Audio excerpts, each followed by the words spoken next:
तो चलिए अब आपको ग्राफिक्स के माध्यम से दिखाते हैं कि मौसम बदले तो क्या ध्यान देना चाहिए। सबसे पहले वायरल फीवर होने का चांस बढ़ जाता है। बदलते मौसम में वायरल फीवर के वायरस एक्टिव हो जाते हैं। वायरस सबसे पहले गले पर असर डालना शुरू करते हैं, जिसके बाद लोगों को वायरल फीवर हो सकता है। एक व्यक्ति से दूसरे व्यक्ति को भी संक्रमण हो सकता है। तो इसमें ये कुछ लक्षण है, कुछ बातें हैं जिन्हें ध्यान में रखने की ज़रूरत है कि जब मौसम बदलता है तो फिर आपको किन बातों का ध्यान रखना है। ऐसे में वायरल फीवर के क्या लक्षण हैं ये भी आपको बताएं। तेज बुखार, सिर दर्द, शरीर दर्द, भूख नहीं लगना, जोड़ों में दर्द होना, ये तमाम सिम्टम्स हैं, ये लक्षण हैं वायरल फीवर में जो आपके शरीर में आपको देखने को मिलेंगे। इसके अलावा आंखें लाल होना, खांसी जुकाम होना, कमज़ोरी महसूस करना, ये सभी लक्षण भी वायरल फीवर के ही लक्षण माने जाते हैं। अब ऐसे में मौसम बदल रहा है, मौसम बदले तो क्या करें ये भी आपको बताते हैं। ठंडा पानी पीने से बचना चाहिए। रात को सोने से पहले हल्दी वाला दूध पिए, ये आपके इम्यून सिस्टम को मजबूत करेगा। गर्म पानी के गरारे करें ताकि गले में अगर वायरस है तो ख़त्म हो जाए। सब्जियों को पकाने से पहले नमक के गर्म पानी से धोएं ताकि कोई भी बैक्टीरिया उस पर हो तो वो मर जाए। छिलके वाले फल खाने से परहेज़ करें। बाहर का खाना खाने से परहेज़ करें। तो ये कुछ टिप्स हैं जो कि आपको ध्यान में रखने की ज़रूरत है। और बेशक पुराने ज़माने के लोग इस पे ज़्यादा जोर दिया करते थे और अभी भी आपके घर में बड़े बुज़ुर्ग ये एहतियात बरतने के लिए ख़ास तौर पे तब जब मौसम बदलता है तो एहतियात ये सभी प्रकार के बरतने की सलाह ज़रूर देते हैं। लेकिन समय के साथ हर कोई इन चीज़ों को भूलता जा रहा है। ऐसे में आप ध्यान दें, इन बातों का ख्याल रखें। ये याद रखें कि मौसम बदल रहा है तो आपका शरीर भी कमज़ोर होता है। वायरस और भी ज़्यादा शक्तिशाली तरीके से हवाओं में एक्टिव होते हैं और इसीलिए जल्द ही आप पर भी, आपके शरीर पर भी इसका असर देखने को मिलता है। इसके लक्षण क्या हैं वायरल फीवर के, ये भी आपको हम बता रहे हैं। तेज़ बुखार, सिर दर्द, आँखें लाल होना, खांसी जुकाम होना, कमज़ोरी आ जाना, जोड़ों में दर्द होना, ये तमाम वायरल फीवर के ही सिम्टम्स हैं। तो ऐसा अगर आपके साथ हो रहा है तो इसे नज़रअंदाज ना करें। तो वायरल फीवर को तुरंत ठीक करना ज़रूरी होता है, नहीं तो आगे जाके और भी ज़्यादा शरीर को कमज़ोर बना देता है। इन सभी लक्षणों को आप नोटिस करें, आप ध्यान में रखें। क्या कारण है इनके ये भी हमने आपको बताया कि मौसम के बदलने पर किस तरीके से आपके शरीर में ये वायरस एक्टिव हो सकते हैं या फिर एक व्यक्ति से दूसरे व्यक्ति को ये वायरस लग सकते हैं, ये वायरस फैल सकते हैं। ऐसे में इन बातों का ध्यान रखना और भी ज़्यादा इस मौसम में ज़रूरी हो जाता है।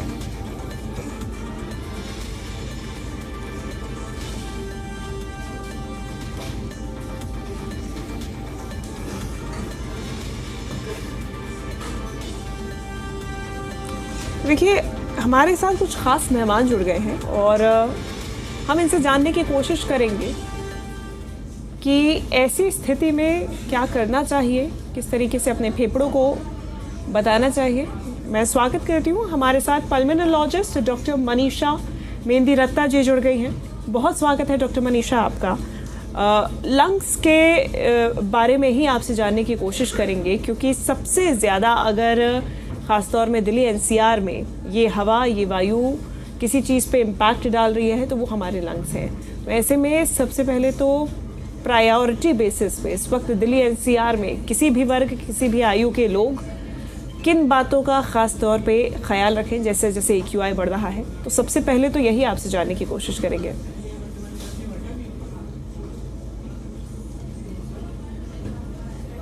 डॉक्टर मनीषा, आप सुन पा रही हैं मुझे? हाँ जी, हाँ जी। जैसे कि AQI बढ़ रहा है हर साल की तरह इस बार भी पोस्ट दिवाली रीजन में भी पॉल्यूशन, पराली, जो भी एज यूजुअल रहते हैं, उस वजह से AQI levels have reached to severe condition. Severe मतलब होती है जिससे हमारी जान को काफी खतरा होता है। तो ऐसे केसेस में हमें कुछ प्रिकॉशंस बरतनी चाहिए, जैसे खासकर बच्चे और बुजुर्ग लोग हैं जिनके लंग्स थोड़ा वीक होते हैं, मतलब एक्चुअली बच्चों के अभी ग्रो नहीं हुए होते हैं और बुजुर्गों के वीक होना शुरू हो जाते हैं। ऐसे में हमें ये ध्यान रखना है कि जितना हो सके घर के अंदर ही रहें। बट अभी एक नया इशू है कि इंडोर एयर पॉल्यूशन भी एक इम्पॉर्टेंट कंसिडरेशन बन गया है कि हमारे रूम के अंदर या घर के अंदर का पोल्यूशन लेवल भी ज्यादा है, मतलब जो हमारी बॉडी टॉलरेट कर सकती है। ऐसे केसेस में हम एडवाइस करते हैं कि आप ज्यादा से ज्यादा टाइम अपने घर में रहें और हो सके तो एयर प्यूरिफायर का इस्तेमाल करें। अगर आपको किसी काम से जरूरी बाहर जाना पड़ता है तो जितना भी हो सके मास्क का इस्तेमाल करें। सिंपल क्लोथ मास्क सफिशिएंट है, आकर उसको क्लीन कर लें, वॉश कर लें, ताकि वो नेक्स्ट डे के लिए आप दोबारा से यूज कर सकें।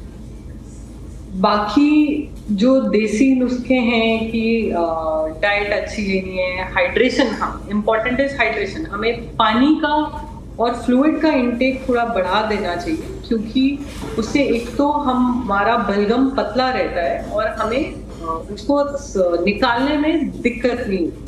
So most of the complaints इसलिए होती हैं कि एलर्जी है, लंग्स में आया, बलगम बना और हम उसको निकाल नहीं पाए, तो हमें सांस लेने में तकलीफ।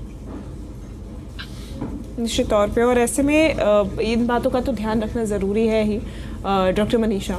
इसके अलावा अगर हम मौजूदा स्थिति को देखें, इंडोर पोल्यूशन की आपने बात की, सबसे पहले तो अपने आसपास के ही हम क्षेत्र की बात करेंगे जहाँ पे आप रहते हैं या काम करते हैं। वहाँ के वातावरण को कैसे स्वच्छ रखें और अपने लंग्स को ऐसे कैसे स्वस्थ रखें? देखो, हम हमेशा समझाते हैं कि लंग्स जो का स्वस्थ रहना एक दिन का काम नहीं है।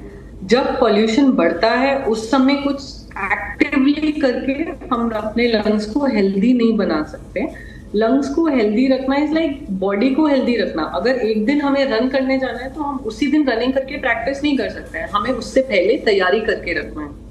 तो हमें डेली बेसिस पे ब्रीदिंग एक्सरसाइजेस करनी है, अपनी बॉडी में पर्याप्त मात्रा में एंटीऑक्सीडेंट्स खा लेने चाहिए, हमारी डाइट अच्छी होनी चाहिए, yoga should be part of your daily routine. और जब पॉल्यूशन लेवल्स बढ़ता है तो yes, as a responsible individual citizen हम लोगों को पॉल्यूशन कॉज करने वाली चीजों को ध्यान में रखना चाहिए और अवॉइड करना चाहिए। जैसे car cooling is another option. AC से बहुत ज्यादा टेम्परेचर बढ़ता है, वो भी एक पॉल्यूशन करते हैं। और पराली का जलाना या अपने घर से कूड़ा निकाल के बाहर फेंक देना और फिर उसका जलाना, तो ये हम अपने पर्सनल लेवल पे जो कंट्रीब्यूट कर सकते हैं वो हमें करना चाहिए। इंडोर रहते हुए एयर प्यूरिफायर्स का यूज करना चाहिए और लॉन्ग टर्म अपनी बॉडी और लंग्स के ऊपर वर्क करना चाहिए, ताकि जब भी कोई क्राइसिस या स्ट्रेसफुल कंडीशन आए तो हमारी बॉडी उसको टॉलरेट कर पाए।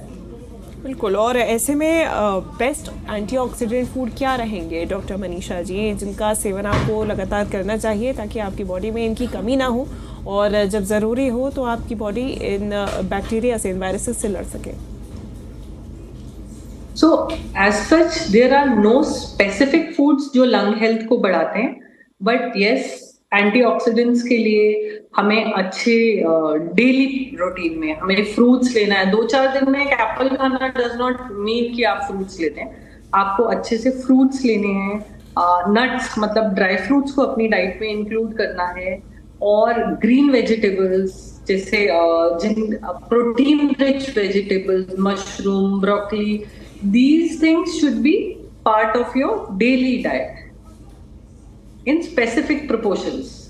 निश्चित तौर पे, यानी कि आपके बॉडी के अनुसार आप उसे ले सकते हैं, अपने न्यूट्रिशन में, अपने मील में इंक्लूड कर सकते हैं और ऐसे एंटीऑक्सीडेंट से आपके शरीर पर भी अच्छा प्रभाव पड़ेगा। डॉक्टर मनीषा, इस मौसम में ख़ास तौर पे कौन से ऐसे लोग हैं जिनको सबसे ज़्यादा तकलीफ़ आती है, किन के लंग्स ज़्यादा कॉम्प्रोमाइज्ड होते हैं ऐसी सिचुएशंस में, और किन बातों का उन्हें ख़ास तौर पे ख्याल रखना चाहिए? देखिए, जो लोग ऑलरेडी लंग डिजीज से सफर कर रहे हैं, like they have been diagnosed कि उनको अस्थमा है या सीओपीडी है या आईएलडी है, ऐसे लोग ऑलरेडी जो लंग डिजीज से कर रहे हैं तो उनके लंग्स तो ऑलरेडी कॉम्प्रोमाइज्ड हैं। तो इस चेंज ऑफ सीजन में या एक्यूआई बढ़ने पे, एक्चुअली एक्यूआई बढ़ने पे होता क्या है, एक्यूआई बढ़ने पे पॉल्यूशन में जो पार्टिकल्स हैं वो फॉग के साथ मिल जाते हैं and the size of the air becomes heavier, particle size बढ़ जाता है, तो हमें उस समय सांस लेने में तकलीफ होता है और हेवी हो जाता है क्योंकि एयर। तो जिनके लंग्स ऑलरेडी कॉम्प्रोमाइज्ड हैं, जो लंग डिजीजेस से सफर कर रहे हैं या रादर जो हार्ट डिजीजेस से भी सफर कर रहे हैं, अगर वो हेवी एयर को ब्रीथ करते हैं तो उसमें उनको तकलीफ होती है। दूसरा हमने देखा कि जो बच्चे हैं जिनके लंग्स अभी ग्रो नहीं कर रहे हैं अपनी फुल कैपेसिटी पे, या जो बुजुर्ग हैं जिनके लंग्स एज के साथ डिक्लाइन होते हैं, अगर वो सब स्टेज है तो वो लोग सबसे ज्यादा वल्नरेबल हैं to these change in the pollution levels. निश्चित तौर पे तो ऐसे में डॉक्टर मनीषा, क्या कोई छोटी छोटी हैबिट्स हैं, कोई एक्सरसाइजेज हैं या फिर कुछ चीज़ें हैं जिनको करके आप अपने लंग्स को हेल्दी रख सकते हैं? गरारे हो गए, लगातार ब्रीदिंग एक्सरसाइज, इस प्रकार की कोई एक्सरसाइजेज होती हैं जिसके माध्यम से आप अपने लंग्स को हेल्दी रख सकते हैं? Breathing exercises, yes, there is a set of exercise. मतलब नॉर्मली हम 5 एक्सरसाइजेज इंक्लूड करते हैं उसमें, Anulom Vilom, Kapalbhati, Bhastrika, and pulmonary rehab वाले फिजियोथेरेपिस्ट आपको गाइड कर सकते हैं कि कौन सी exercises. But I think 5 minute सुबह एंड 5-7 मिनट शाम में लगाना सफिशिएंट होगा हमारे लंग एक्सरसाइज या लंग की हेल्दी वाले पार्ट को टेक केयर करने के लिए। Then yes, vaccination is another thing, क्योंकि इस मौसम में जो भी लंग्स पे अफेक्ट करता है या जो भी इन्फेक्शन होते हैं वो मोस्टली वायरल इन्फेक्शन होते हैं। तो वैक्सीनेशन एक ऐसी चीज है जो हमें उन लंग इन्फेक्शन या आने वाले साल में वायरल इन्फेक्शन से बचाती है। सो सितंबर अक्टूबर में हमारे पास फ्लू शॉट्स के नाम से वैक्सीन आती हैं। तो हम हर इंडिविजुअल को जिसको कोई भी इम्यूनो कॉम्प्रोमाइज स्टेट है या वो उम्र 60 से ऊपर है, उनको ये वैक्सीनेशन लेनी चाहिए। निश्चित तौर पे डॉक्टर मनीषा, इसके अलावा, वैक्सीनेशन के अलावा और कौन सी ब्रीदिंग टेक्निक्स हैं? क्या आप उन्हें यहाँ पे डेमोन्स्ट्रेट भी कर सकती हैं ताकि हमारे दर्शक देख सकें कि कुछ छोटी मोटी एक्सरसाइजेज जो आप अपने दफ्तर में भी अगर बैठे हैं तो वहाँ पे भी कर सकते हैं, जिससे आपके लंग्स में और मजबूती मिलेगी और भी ज़्यादा आपके पोर्स लंग्स के खोलेंगे और आप बेहतर सांस ले सकेंगे? एक तो हम इंसेंटिव स्पायरोमीटर देते हैं, जो हर किसी ने देखा होगा, एक बॉल वाली एक्सरसाइज होती है। उसमें हम पेशेंट को बोलते हैं कि आप ब्रीद इन करो, ब्रीद आउट करो और उस बॉल को थोड़ा सा लिफ्ट करके होल्ड करने की कोशिश करो। अदरवाइज हम बोलते हैं कि आप कान दोनों को हम टाइटली क्लोज कर लें और मुंह में हवा फुलाएं। जब हम मुंह में हवा फुलाते हैं उससे और उसको एक्सपैंड करते हैं, जैसे हम बलून फुला रहे हैं, तो हमारे लंग्स का ऊपर प्रेशर पड़ता है and lungs are very elastic. तो हम उसको जितना स्ट्रेच करते चले जाएंगे उनकी इलास्टिसिटी और बेटर हो जाएगी। दूसरा, breath holding is another technique कि आपने सांस खींचा, होल्ड किया और फिर दूसरी साइड से छोड़ा। So it should not be like, तो आपने 5, 6, 7 करते हैं, 5 सेकेंड में खींचा, 6 सेकेंड होल्ड किया and the most difficult part is आपने 7 सेकेंड्स तक उसको छोड़ा।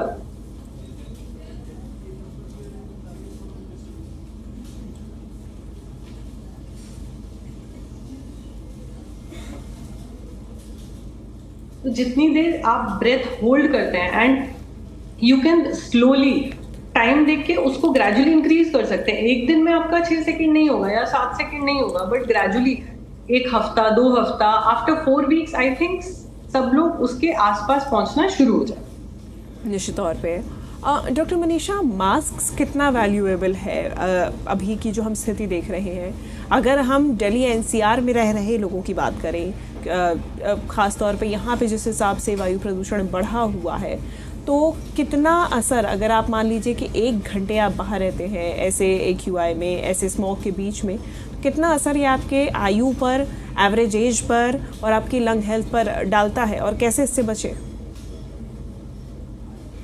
डायरेक्टली क्वांटिफिकेशन करना इज अ लॉन्ग प्रोसेस कि AQI लेवल इतना पहुंचा तो हमारा लंग हेल्थ इतना % डिक्लाइन हुआ और हमारा जो एज है वो इतना बड़ा कम हुआ। सो as such I think that's a long process to evaluate and there are no head-on studies जो ये बताती है, but definitely increase AQI leads to more patients। अगर हम उनके लंग्स को असेस करते हैं, एक PFT टेक्निक होती है, फूंक मार के लंग्स की जांच करना।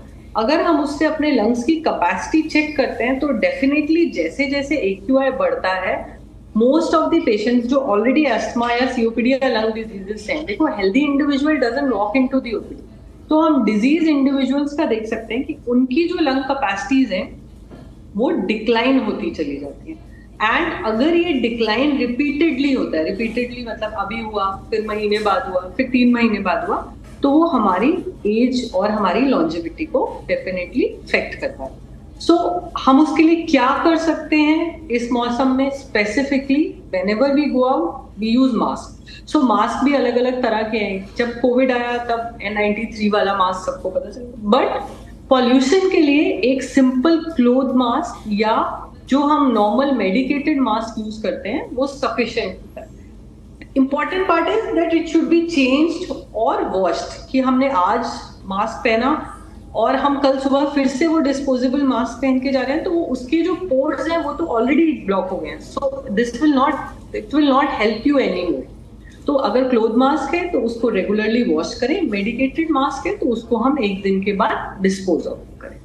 निश्चित तौर पे, और ये पर्सनल हाइजीन के लिए भी उतना ही ज़रूरी होता है जैसा आप बता रही हैं डॉक्टर मनीषा। इसके अलावा छोटे बच्चों के लिए अगर हम बात करें, 5 साल से कम एज के बच्चे हैं जो कि अपने हिसाब से ना मास्क लगा सकते हैं, ना पूरे समय मास्क लगा के रहते हैं, या फिर बहुत ज़्यादा इनहेल एक्सहेल की एक्सरसाइज नहीं कर सकते, उनके लिए क्या किया जाए? देखो, बच्चों को इस मौसम में जितना कम से कम हो बाहर लेके जाए, जितना अवॉइडेबल हो आप बच्चों को बाहर अवॉइड कर सकें ना लेकर जाए।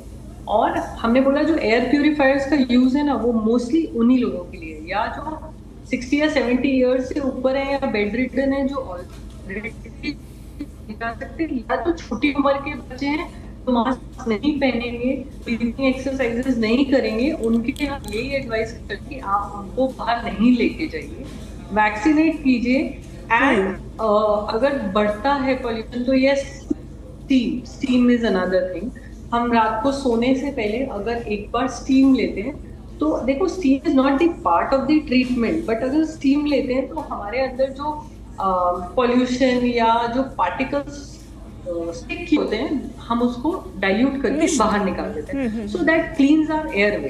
तो सोने से पहले एक बार स्टीम लेना इज डेफिनेटली। डॉक्टर मनीषा, और इससे आपके लंग्स भी, आपका एयर पाइप भी और भी ज़्यादा खुलता है, आप बेहतर तरीके से सांस भी ले पाते हैं इस पोल्यूशन के बीच में। फिलहाल डॉक्टर मनीषा, बहुत शुक्रिया आपका हमारे दर्शकों तक ये तमाम जानकारी विस्तृत रूप में साझा करने के लिए। बहुत शुक्रिया आपका हमारे साथ इस चर्चा में जुड़ने के लिए।